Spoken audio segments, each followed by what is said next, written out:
Hey, my lovelies. See my journal.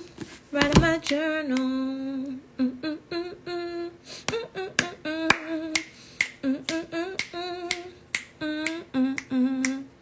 Hey, baby. So I'm on just a little bit. I wanted us to talk a little bit as I get ready for therapy, y'all. So I have gotten myself into therapy. It has been the best decision of my life. Going to therapy, getting myself into therapy has been the best decision of my life, and I recommend everyone to do that. I think everybody needs a therapist. I don't care what they try to say. Oh, I'm not crazy. Oh, you trying to say I'm crazy? No. But there's different ways to cope with our emotions, and I want to talk to the people today in regards to how we're coping with our trauma, how we're coping with our transition, how we are coping with the way things are happening in this economy today. Okay, hold on. I want to talk about it because y'all know yesterday night I got on and I did a live. I'm going to post up that live as well. Well, I may not post the ending of the live, but I'm going to post up, I'm going to post up yesterday's live with the Zodiacs on the YouTube channel so you can get the messages on it, okay? There's just so much that I want to share with you guys, especially when it comes to you starting up your business. It comes to you following your goals. It comes to you connecting with spirit. It comes to you being called to be a light worker, whether you want to do Santeria, whether you want to do Ifa, whether you want to do Isheshe, whatever it is that you are called to practice. I want to give you guys a word of advice. Again, I'm about to start my therapy session, but I wanted to just, talk with my people a little bit. So what a lot of us are not really aware of these days is the backside of healing or the backside of initiation. It is one thing when you are initiated, and when I say initiated, I mean you got your collares, you receive your hand of Ifa, you know your guardian angel, you got your loa, you're scratched, whatever you do. How do we find what we are called to do? I would tell you do a consultation. A consultation will definitely help you get a better understanding on what's to be called. I got a young lady that she wanted me to give her collares before, and at the time Ogun said it wasn't the time for her. So I said, okay, I said, maybe we need to go to Ifa first so we can find out what it was that was going on. We were both kind of bummed because she has the most sweetest spirit. She's a sweetheart, and I really care for her. Come to find out, it wasn't that she didn't need collares. It was that she needed a separate cleaning before she received her collares. A lot of people will recommend you to just jump right into the religion. Oh, do this, do that, oh, let me tell you who your head is so I can touch your head. It's not so much about finding out the person's head to see if you can be their godparent. It's about understanding where they stand spiritually, and that can only be conducted through divination. Now, sometimes it can be tricky because you are still unsure walking into this. You are unsure whether or not you can trust the elder that you are seeking this counsel from. Remember how I was telling you guys to pay attention to people's characters? Now is the time to do so, especially when you are seeking spiritual counsel from any type of spiritual elder. So before you even look into becoming initiated, look at their character, correspond with them, do some divinations with them, try to feel their spirits out. See how you feel when you get a consultation with them. If you feel like things are flowing smoothly and fluidly, and you feel like they are actually interested in you and not in your pockets, best bet to go. But if you feel like they're like pushing things on you, like, let's go do this, let's go do that, there's something off about that. Because a lot of people would tell me, why did I ask Ogun before I put the collares on this person. I said, because I felt in my spirit that if she's an aleo, which is considered a non-initiate, and I have no idea what's really going on with her spiritually when it comes to her spiritual walk, becoming a santera or being initiated within the Lukumi faith or whatever it is that she's looking to do, I want to make sure that, for one, her energy is good. For two, I am in a space to place the collares on her. You have to be able to do ample things on the back end to see where you are standing in the forefront. Because a lot of us, what we don't do is we feel like, and this is what a lot of the elders in this religion do that I have noticed, we feel like if a person knocks on the door, we have to take every head that comes to us. That is not true. Sometimes people come to pass through. Sometimes people come because you have something to give them in the moment. I may be meant to give you a head rogation, but I may not be meant to be your madrina. That is okay. So in order for you to know what you're called to do, you have to first pay attention to the elders that are surrounding you, the people who you are choosing to guide you. Pay attention to the way that they live their life, how they take care of themselves, what it is that they do across the board to get themselves from point A to point B. Do they have proper spiritual hygiene? Are they respectful of their elders? Do they take care of themselves? How do they live? A lot of us don't pay attention to the way that elders live their lives. Hey, Justin, bro boy, y'all, my homeboy, he actually is starting a podcast, y'all, on YouTube. Oh my God. When I tell you, in this religion, we need more people that are willing to teach about the experiences in this religion, right? For instance, like, a lot of us will go off of quantity. Just because a person has a big following does not mean that they are of quality.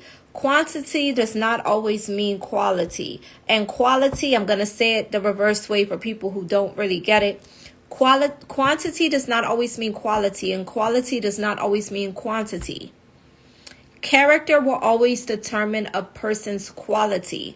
If you have a quality within you that can motivate another person, but you may not be that well at communication, that doesn't mean that you are not qualified for that type of anointing. It just may be that your medicine is different, and it may be more specified, or it should be more directed towards a different group of people.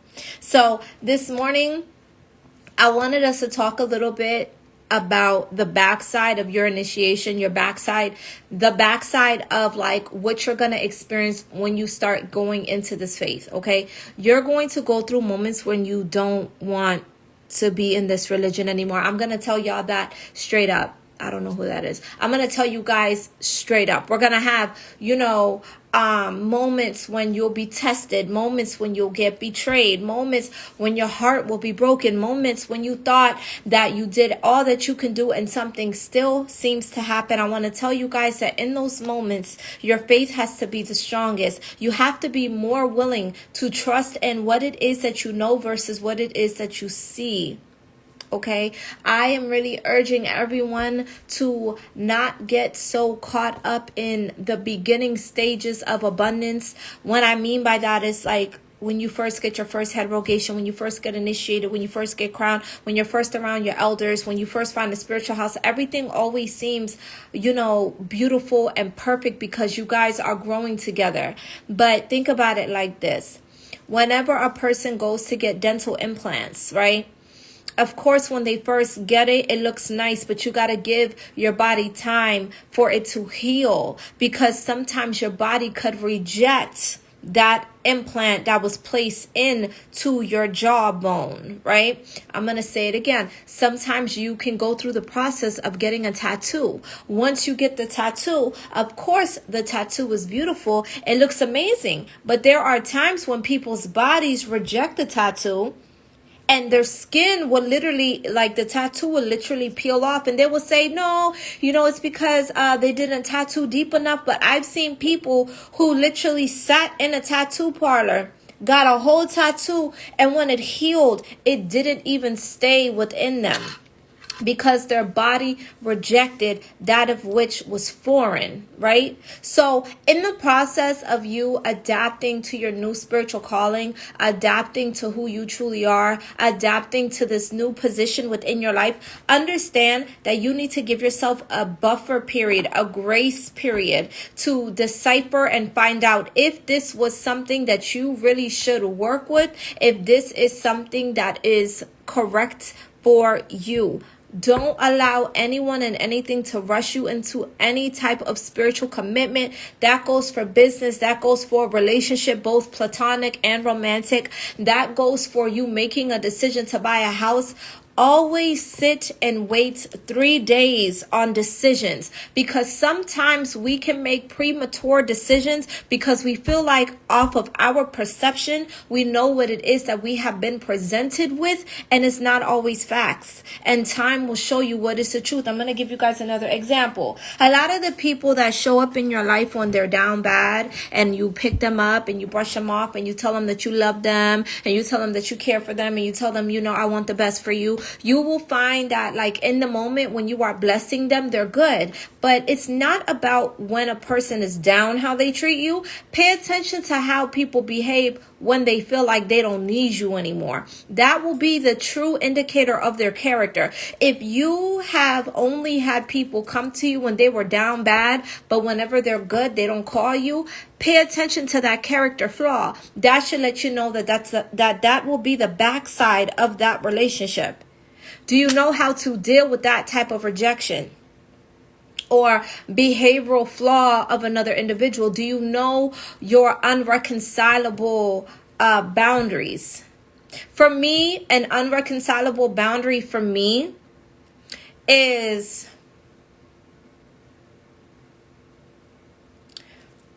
not respecting the friendship or the connection that I and myself and the second party initiated. Meaning, if at a moment in time we decided to call each other friends, right?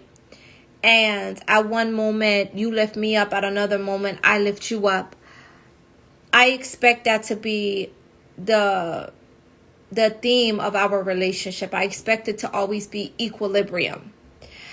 I don't believe in taking more than I give. I don't believe in not having accountability. I don't believe in respecting each other's personal space and personal opinions and thoughts of things. I don't believe in not showing respect and not showing gratitude. I don't believe in that. So for me, the tone that I set in my relationships is, listen, I will hold myself accountable. Okay. And I expect you to hold me accountable because I can't see myself. But you got to also understand that when dealing with me, I'm going to hold you accountable. You cannot expect me to turn a blind eye to something that I know is wrong. So let's say I am your friend and I see you dealing with another person and you guys fell out or whatever the situation is, and you come and you're telling me, I am listening to the entire situation and I'm not biased. I will tell you whether or not I agree with it. I will let you know from my perspective, hey, I feel like you could have done this differently. And I will always want to lead you to the direction of reconciliation, even if it doesn't necessarily result in reconnection. I just want people to learn how to reconcile their differences amongst one another and without it having to escalate to get to something bigger. As y'all see, I haven't been doing the daily word as much because I'm still getting acclimated in therapy. I have my little therapy journal here that I've been writing things out and processing my own emotions and getting through my own healing, because I have to be the best version for myself first before I can be a better version for you, right? And as I'm saying all of these things, I'm realizing within myself that a lot of us don't know our unreconcilable differences. We don't know our unreconcilable boundaries. And because we do not know our unreconcilable boundaries, we oftentimes opt to receive the lesser of the devils because we don't understand what it is that we truly are looking for in a connection. Everybody under the sound of my voice is in a relationship in some way, shape, or form.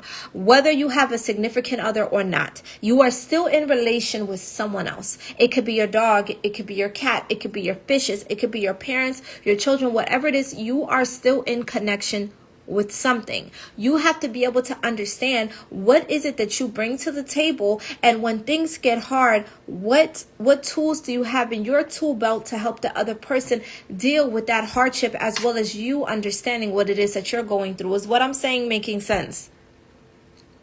So I wanted to get on today because, like I said,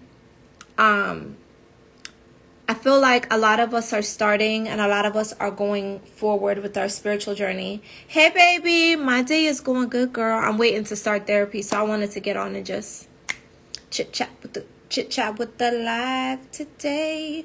I am really happy because doing therapy has really helped me heal, for one. For two, doing therapy has helped me open my eyes. Where is Apollo? Oh, girl, he on the chair. He sleep. You appear so calm. I am. I am, man. I am. Don't get me wrong. We all have problems, okay? I have some things that I'm working through, some healing that I'm working through, because therapy really does remove the Band-Aid and show you yourself, right? And whenever I find myself triggered, I would be married to my thoughts. And when you become married to your thoughts will have you all over the place, because you will constantly be seeking validation, or you will allow your thoughts to go everywhere and fly here and fly there, and you're caught up in all these different places, and you're not realizing that your thoughts are just passing through. Last night was lit, though. I really enjoyed you. I love you. She's really calm. I see a therapist, so you're doing amazing. Thank you, baby. Listen, my processing time is getting better. And by me understanding my emotions, I can react to things more calmly. Hey, baby, God bless you, honey. I can react to things more calmly. I can see myself better now.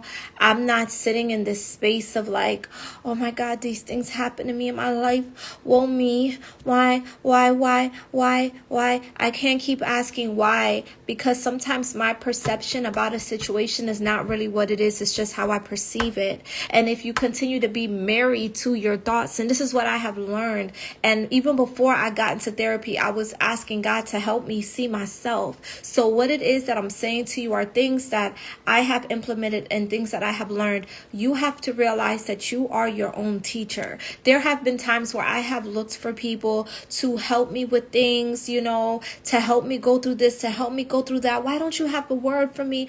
God, can you please check me? Can you please give me advice? And I had to realize that if I am a person that's pouring into everyone else, it's because I am my own teacher.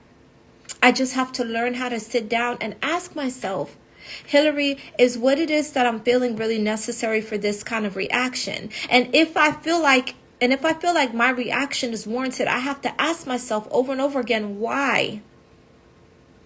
Why do I feel like this reaction is necessary? What could I take from this experience?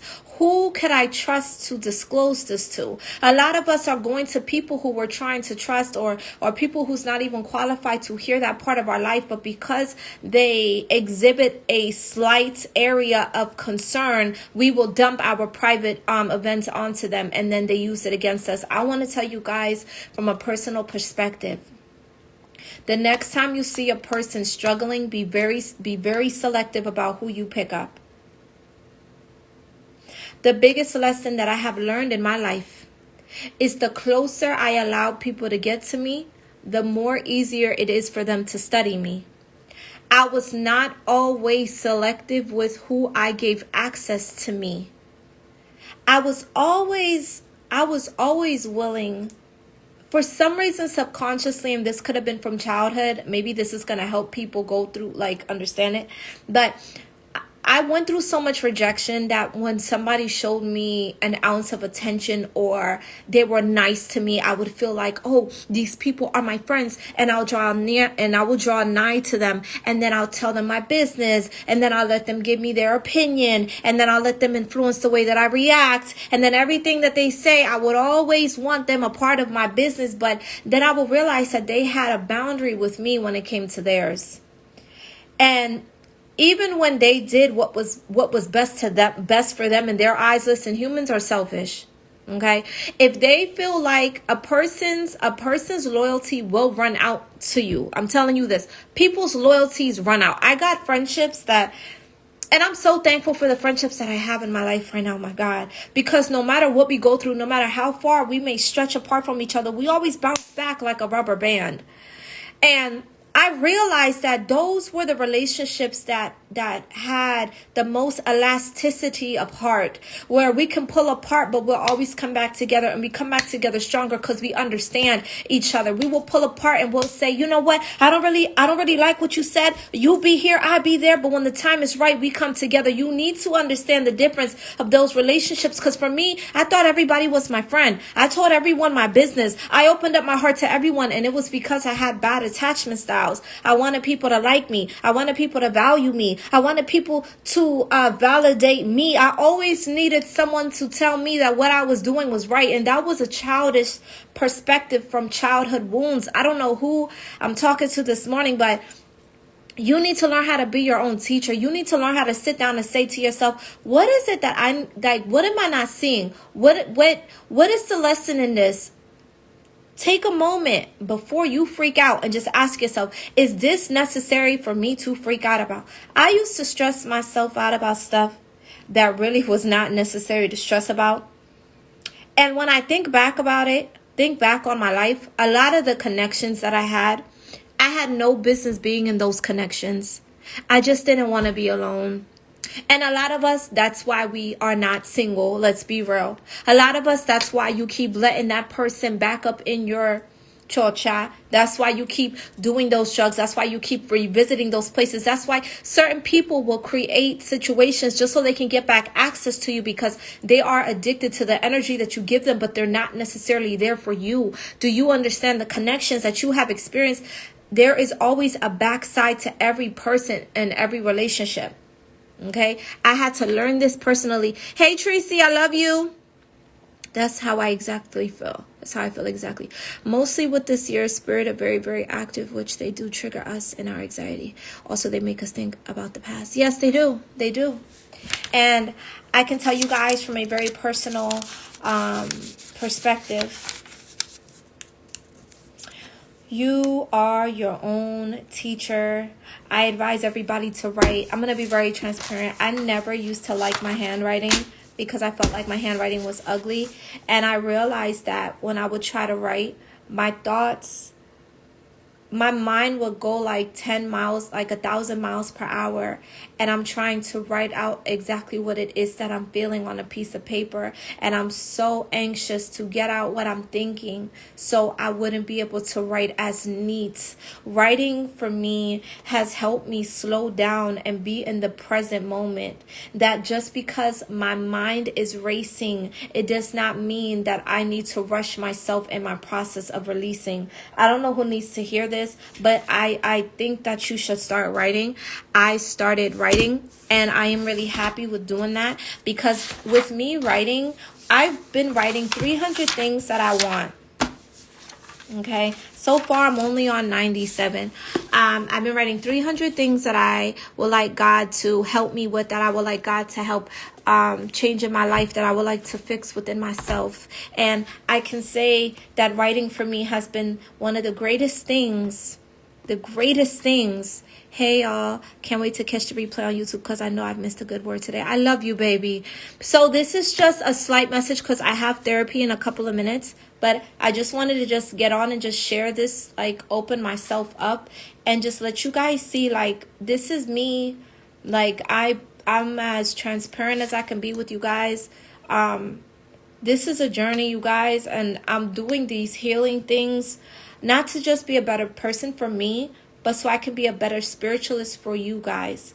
And I'm asking everyone here, it's not something like, I'm not trying to like herd you guys up to like go and like, oh, Hillary says to get in therapy, so I'm just gonna go because that's what she says. No, just try to find a way to deal with your trauma. Like, we are all traumatized and we all need comforting right now. You cannot allow spiritualists to spoon feed you with these little, I'm just going to give you these little rituals to do. It's bandages. It's just a band-aid over a wound that's going to get infected, baby. I'm here to help you get to the root of it. So by me doing therapy to help me understand myself, you guys will be on this transformative journey with me. And then hopefully with you guys seeing me transform and me teaching the word of God, it will motivate you to get closer to God and heal for your generations, for yourself. You are your teacher. I am not here to be your God. I am here to be a guide. I am not here to be the one. I'm here to be a one. I want you guys to remember that you are loved, that you are special, that everything that I do with you in my heart. I'm not just looking at it as money. I'm not. Trust me, I'm not. Even if you log off of Instagram and you never get back on again, I will always make sure that I have content out for when you're ready. You can pick up where you left off. That is why I do what I do. And what has worked for me is writing. So please work. Had therapy this week, so I resonate with your message. Yeah, like this piece that I'm in right now, this space that I'm in, like things are not as perfect as I may want them to be. But with all things considered that I've experienced, it's just about right for me. It may not be as perfect as I may want them to be, but it is just about right for me. I am at peace. I have health. My mind is good. My family's okay. I have good friends. I have good family. I'm healthy. Like I got a roof over my head. I got clothes on my back. Like, you don't have to worry so much about all of the obvious things that God is going to provide for you.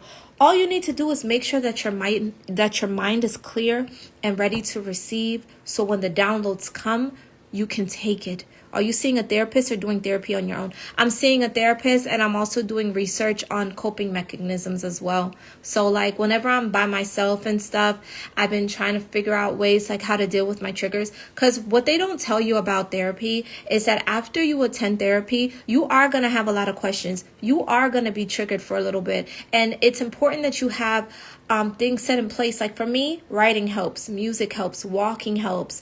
The breathing exercises, I'm not quite there yet, because whenever I'm in this space when my head is like jumbled, I can't focus on my breath. I have to get out. I have to do something. So I'm starting to discover myself. We're on a journey of self-discovery, y'all. So many people, don't be dismayed by all of this hoopla stuff. Like, manifest. Just write a manifest. Listen, you can write a manifest, but your heart needs to be in the right place. You got to be able to catch yourself, sweetheart. You are more powerful than you expect. Ache, you are. That's wonderful. Thank you, baby. So y'all, I'm about to tap out. I will be back on in a little bit. Breathing is definitely powerful, and so is nature's essence. Yeah, I go outside. Try Queen Gong or Tai Chi. I want to do Tai Chi. That's really interesting. I want to do Tai Chi. Thank you, baby. I love you. So I hope that you guys have a good evening. I am going to get back on. I'm just going to, go to therapy. I'm so excited, y'all. I love therapy. I don't care what nobody say. Therapy is the business. So I'm going to see y'all in a little bit. Please have some questions. Oh, don't worry, baby. I'm going to post up the live, okay? I'm going to post it up on YouTube so you guys can get this strong word that I gave, okay? Write down some questions, because I'm going to get on later on and we can really have a heart-to-heart. And I want to hear what you guys want to work on, okay? Let us get to the root so we can get to our fruit, all right? I love y'all so much. Peace.